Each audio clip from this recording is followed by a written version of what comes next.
Hi friends, my name's Jordan.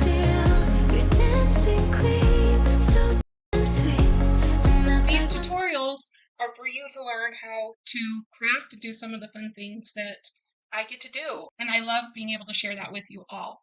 I hope that you enjoy this video. Today we are making two spring crafts. The first one, you guys, was so incredibly easy. It literally has like 2 steps to it. It is so easy. So we made this burlap garland, and this is about 6 feet long. I probably could have done it longer, but I decided not to, and part of me wishes I had. But you can do it whatever length you want, get as much ribbon as you want, as much fabric as you want, and we're going to walk you through the steps on how to finish this. We also made this adorable flower planter for our front porch. I am awful at keeping plants alive, and I just wanted something that was beautiful, that would stay alive, that I could change out each holiday. I already have stuff for 4th of July that I'm so excited about, and I will show you guys, but this is what we are making in this video, as well as the other garland. So we are making this beautiful flower planter that we put green foam in, the crafting foam, and then we put fake flowers in, and I will talk you through everything that we did in this tutorial, but I think it turned out adorable. The planter base I got from Hobby Lobby, as well as all of the plants inside, and then I also put rocks inside so that the plants won't move, and they're in there pretty dang tight. So I'm hoping with these winds out here that everything's gonna stay put, but I will keep you guys posted. But for now, I just think it turned out beautiful, and I can't wait to show you the tutorial. Okay, so this literally is the easiest craft you can do, easiest garland. So you can either use ribbon or you can use fabric. If you use fabric, you want to serge the ends of it, cut it to probably about 3-4 inches wide, and then serge the edges of it. And then you'll do the same thing that we're going to do here with burlap ribbon.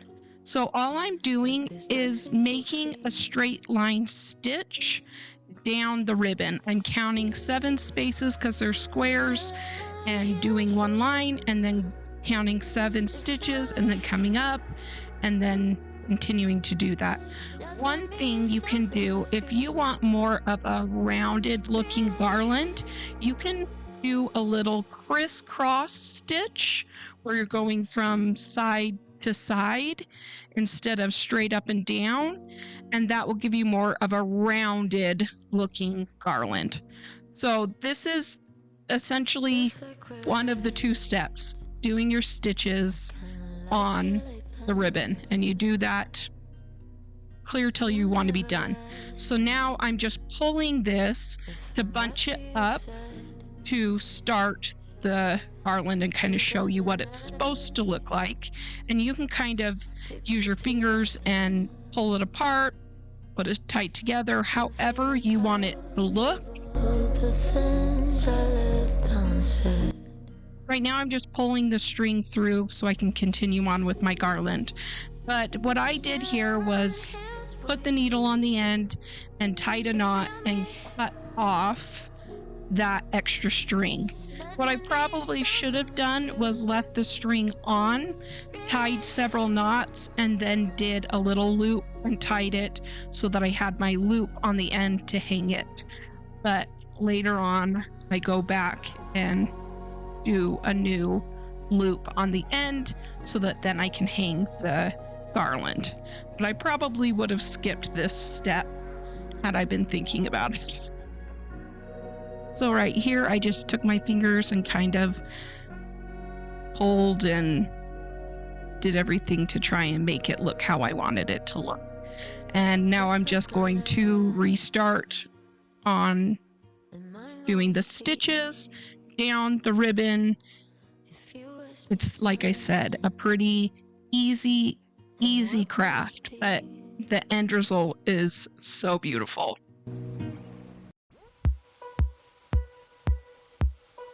I look up to the sky to remind me. I look left, I look right behind me. So I did the rest of the garland off screen, doing the rest of the stitches, just because it would have been very repetitive to record the whole thing.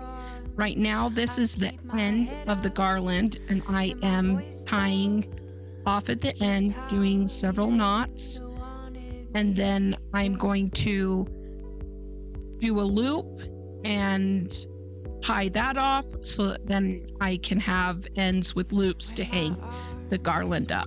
Outstretched for you to find me. Around in circles, I get so dizzy till I can't see. I will not hide any longer. I am spinning around. Won't you catch me for all time? After I tied the loop, I just cut off the excess, and that's it. Pretty dang simple. So now I'm going to the other side to do the loop that I should have done in the very beginning. But this loop was a little bit easier to do, where I didn't have to make sure that the other knots were on there. So you can do a loop like this, which is pretty simple to do. Tie it and then cut off the end, and that's it. Such an easy garland, but it's gorgeous, and I hope you guys enjoyed it. I'm counting down. I'm counting down. I'm counting down. I'm counting down until I see you. I'm counting down. I'm counting down. So this was a fairly easy craft as well. I bought this pot from Hobby Lobby. I also bought the green craft foam from Hobby Lobby. I had my husband cut it down to size for me, and I just slipped it into the base. So there's nothing underneath that green foam. But these are the flowers that I bought from Hobby Lobby. I bought a bunch of little bouquets because I thought they were gorgeous together. So right now I'm just cutting off the string that was around them, as well as there was some wire. So you'll definitely want some wire cutting shears to get the flowers apart. It was on every set of flowers that I had.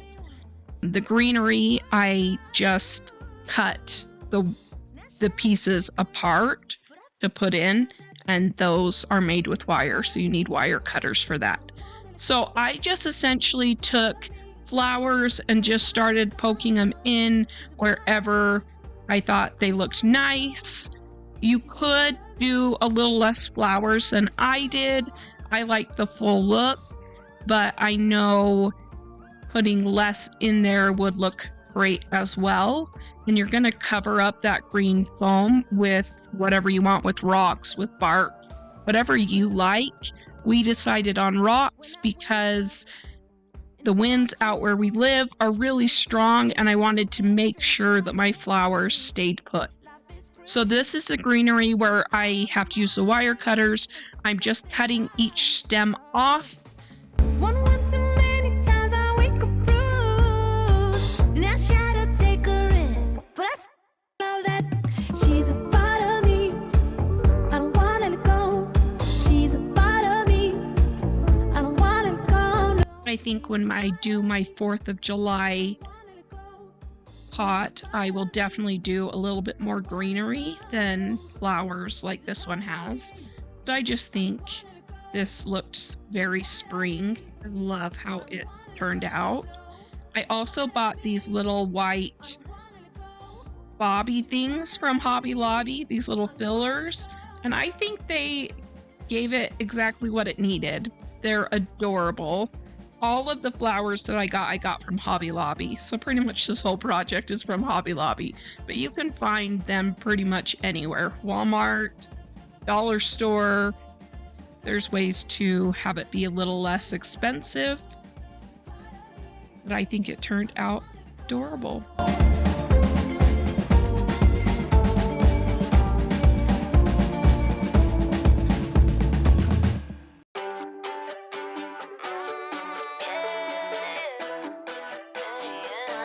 So when I was at Hobby Lobby, I looked for rocks and for bark and things like that. And you could buy rocks, but it was about $2.50 for a teeny bag of rocks. This bag was about that same cost at Lowe's. So if you're gonna do this kind of project, I definitely recommend going to a hardware store and getting your rocks or your bark because it's gonna be cheaper. And I will be going through the rocks when I change things out. So it's just a great thing to have on hand. But I essentially put gloves on and just slid the rocks in between the plants, kind of smoothed it with my hands until everywhere was covered. I didn't do a ton, just enough that the green foam was covered and you couldn't tell that there was foam underneath. I just turn the page, let it write what it likes. And ooh, yeah, I feel it now. Every atom in my body feels okay. Yeah. It's a new day for good times. Yeah, yeah.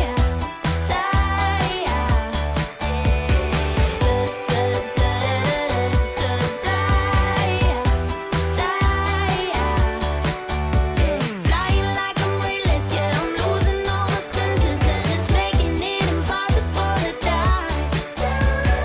Everything's in motion, yeah, I'm lost in the commotion, and I've never ever felt so freaking high.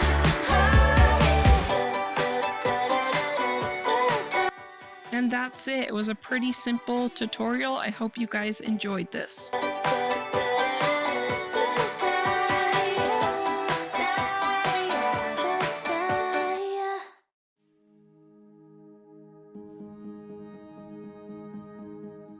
Thank you all for watching. I so appreciate you all. I hope that you loved these tutorials. If you guys have any ideas that you would like me to craft and show you how to finish, please comment down in the comment section down below.